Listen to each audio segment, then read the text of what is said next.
Pastor Deb. This is my husband, Pastor Stephen. And I know you're excited for this session. We're going to talk about conflict, everybody's favorite topic, huh? Mm-hmm. So we have a culture that says if you have conflict, then you're not with your soulmate, you're with the wrong person if you're having conflict. And the truth is, conflict is pretty normal with two broken people coming together. We're gonna rub up against each other the wrong way sometimes, and it's just inevitable that we're gonna have conflict. And if we handle conflict in constructive ways, we can learn from it and grow from it, and it can be a healthy part of our relationship. Absolutely. Conflict is totally normal. Anger is a result of conflict, and it is also normal. It's inevitable, and it can be healthy. But the scriptures implore us to be angry, but do not sin. Don't let the sun set on your anger, it says in Ephesians. So we want to deal with our conflict. We have to approach it, deal with it, our anger, and because it's not like we're not going to experience that together.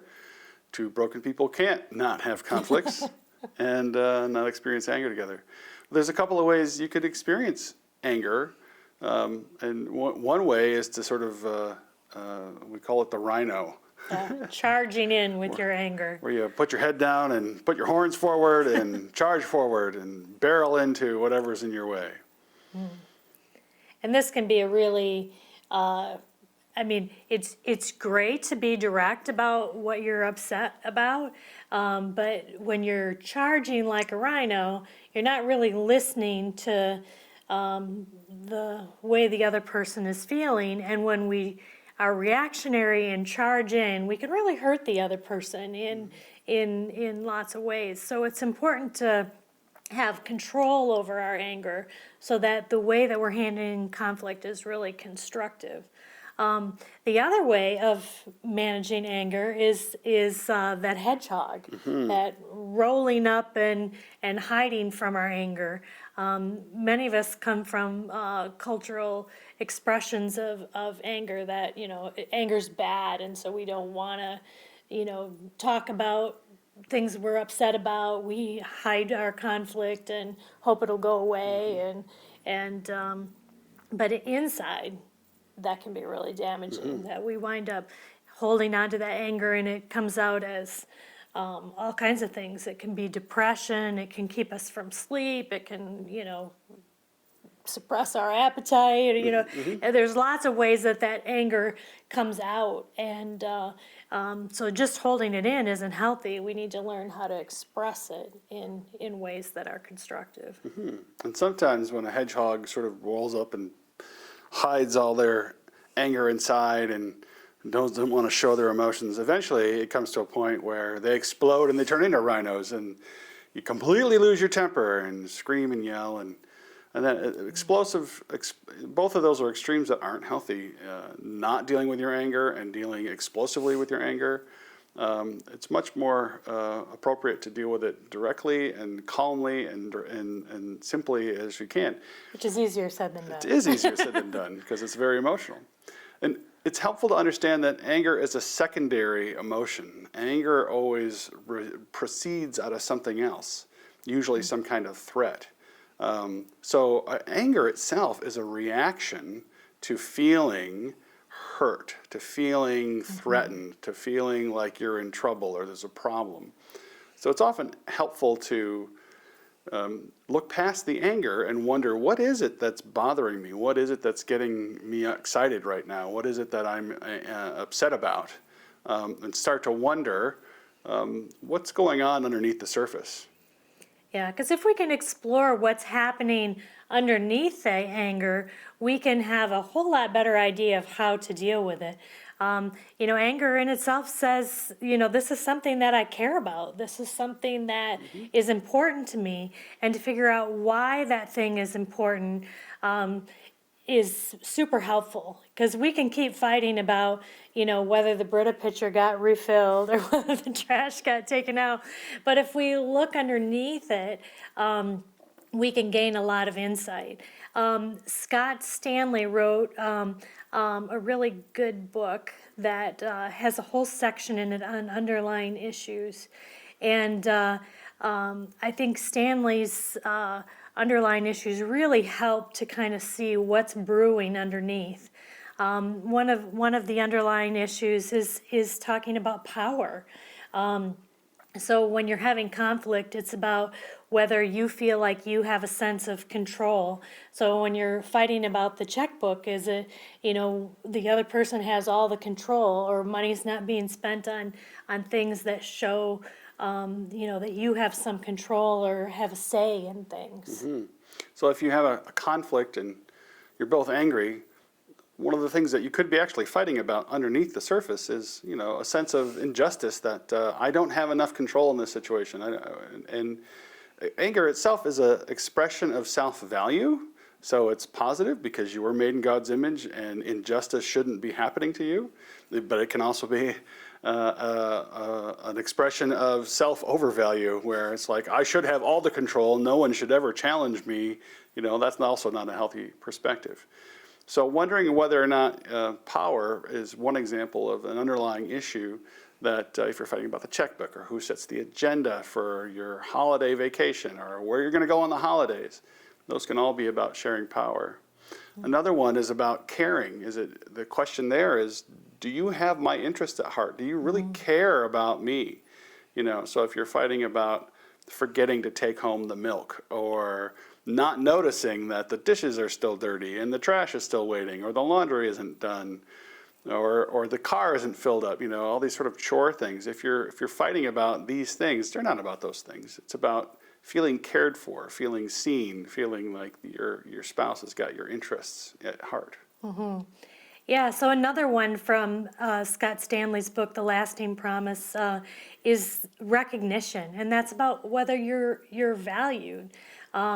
If you're feeling like you're always taken for granted, that there's not appreciation for the work that you're doing, that can certainly be a piece of recognition. It's easy as we get comfortable with each other to kind of take each other for granted and not, say, thanks for, doing this for us and for our kids. And so recognition is one that can be an underlying issue, that we just don't feel valued and appreciated in the relationship. People want to feel valued. They want to feel like their accomplishments are recognized, that their contributions are valued. They want to hear the words "thank you" along with "I love you," right? They want to hear their heartaches heard. We talked about active listening earlier, and that's all about being seen and being valued as a person, and not being taken for granted, and having what you care about matter to the people around you. So you always want to know, as a spouse, in this room, am I the one that matters most to my spouse? Am I the one that matters most to you in all situations? So the next one, commitment. And it's, will you stay with me? Will you persevere through this challenge with me? And this is particularly a challenging underlying issue for people who have grown up in a home that experienced divorce or separation. That's a underlying wound from your childhood.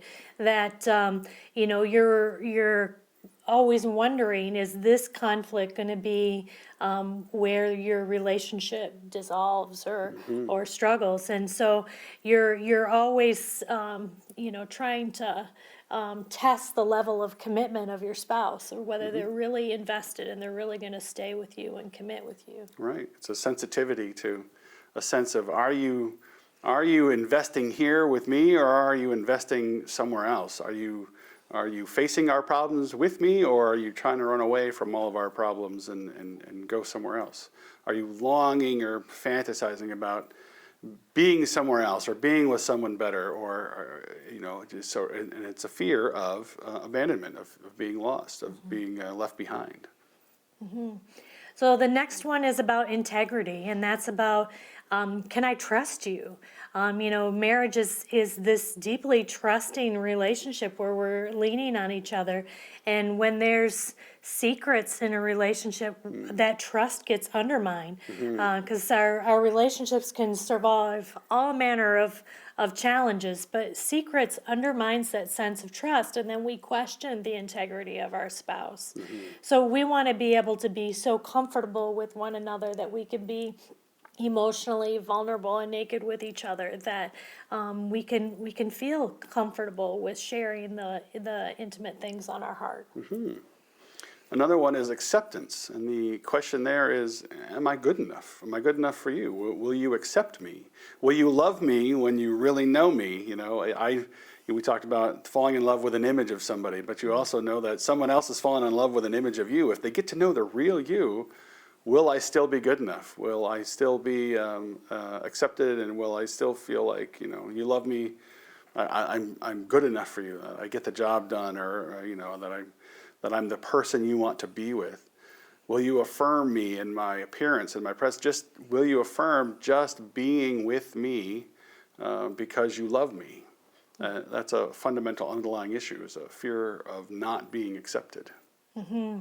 And just as an example, Stephen and I had argued about who was going to call to take the car in to get serviced. And this wound up being like a big argument. And it was stupid in that, either one of us could have picked up the phone and called. But to me, as I'm exploring why I was so upset about this, part of it was looking at the history of, my dad used to take care of the car. That was part of how he showed love. So a piece of this was very much caring, that I needed to feel cared for. And a piece of it was I was so out of my element in understanding about the car and the dealing with the garage, and I wanted him to step in and do this as an act of love for me. And he's just thinking, you drive the car, when you're free, the noise it's making. And it really wound up, once we started looking at why it was that it was upsetting, it was a chance for us to assure one another of our love and concern for each other. And the car did eventually get serviced, so it was all good. Yep. But it's important to dig under and explore what those things are. Ultimately, these are all about trust. It's about, Absolutely. Can I trust you to love me? Can I trust you to do all the things I need you to do in this relationship? And if you're having that sort of same fight over and over, if you feel like you're repeating some of the same themes in your arguments, you want to look at what are those underlying issues. Is this about power, caring, recognition, commitment, all these kinds of things, integrity, acceptance? You want to look for those underlying issues, because you often don't fight about what you're actually fighting about. You're fighting about something deeper. You're not even angry about the thing. You're angry about something deeper. So you want to go deeper into understanding what that might be. Yeah. And I would say, so often money comes up as something that couples argue about. And I would say it's not about the money. It is about these underlying issues that money represents. Is money being spent in ways that we're sharing control so that not one person is exerting all the power? Is it being, used in a way that's showing caring and compassion and showing that you're committed? And so all of those underlying issues can be seen in how we handle money. So it's really important as you make your budget and work on your finances together that you're exploring those underlying issues to make sure that you're trusting one another and you're having good discussions about how you're handling money in ways that honors one another. And part of what comes into conflict is your family of origin. We're talking about, Deb's dad raised, or was dealt with a car kind of thing. People come to marriages with expectations about all kinds of topics based on what they're interested in and what their history is. Somebody might be, always have done vacations that were lying on the beach and doing nothing. Others do vacations that are these adventures and we have to go, go, go. And you might come with different expectations. One of you might be a sports person, one of you might not be a sports person. And you can have conflict just over some of these basic levels of expectation about what's normal and what's proper. But if they go deeper, if they get heated, if they become troublesome, then you want to look for these underlying issues. We have a little handout that helps explore some of the topics that you might just differ on based on your family of origin. And generally, these are lighter weight things until they start to express these deeper issues. So look for this in the description, and you can get a copy to download. Looking at the ways we're alike and the ways that we're not. And we're going to talk more about conflict in our next video, but it's just important to be able to have conflict in healthy ways. John Gottman, he's a sociologist who does a lot of work with marriage. He talks about the importance of having 5-to-1 affirmations to any amount of criticism. So it's just really important that we're affirming one another, we're stepping in expressing ourselves in loving and caring ways, so that conflict doesn't come across as being condemnation, but it can actually be an opportunity to have some transformation in our relationship. John Gottman, he offers 4 predictors for divorce in a relationship when these 4 things are present.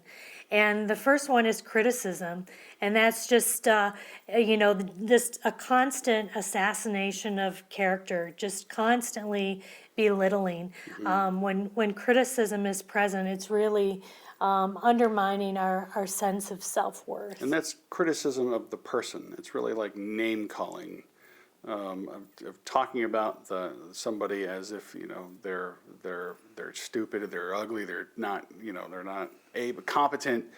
Just mean criticism and character assassination. If that is characteristic of your arguments, that's a very bad sign. You don't want to you want to talk about behaviors, not about character. Yeah, and the next one is contempt. Just showing a disgust and dislike of the other person. As much as we may have conflict and get frustrated with each other, we have to keep remembering that we're on the same team and we're in this together. And whatever challenges we might have, we're gonna persevere and work through them together as a team. So we don't want to show contempt for the other person. The third one is defensiveness, where you sort of deflect a criticism of your behavior and sort of come back with another criticism that's worse of your own. It's sort of the whataboutism. You bounce the check. Yeah, well, what about the way you did this and that? If that is characteristic, you're not able to receive criticism. That's a third of the 4 horsemen, as he calls them. And the final one is stonewalling, which is really a complete withdrawal from the relationship. So, when we say we only fight about what we care about, when we stop fighting and just say, I'm checked out, I'm not interested, that's one of those things that's a real wake-up call that this is, heading in a really negative direction. So we want to be able to use our healthy communication skills to communicate well and look at those underlying issues so that we can have conflict in really constructive ways. So in our next video, we're planning on talking some more about conflict. Resolving conflict. So now we've talked all about all this conflict and what it's like. Let's talk about how you resolve it. What are good ways to communicate that help you get through the conflict? Tune in next time.